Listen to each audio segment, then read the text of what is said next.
Seni seven yüreğle gelmişem.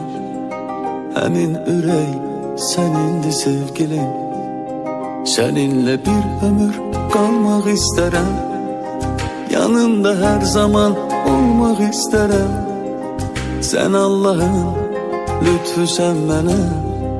Seninle bir nefes almak isterim.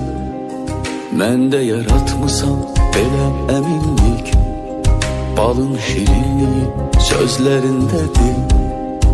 İnsan özüne çeken derinlik denizlerde değil gözlerindedir. İnsan özüne çeken derinlik denizlerde değil gözlerindedir.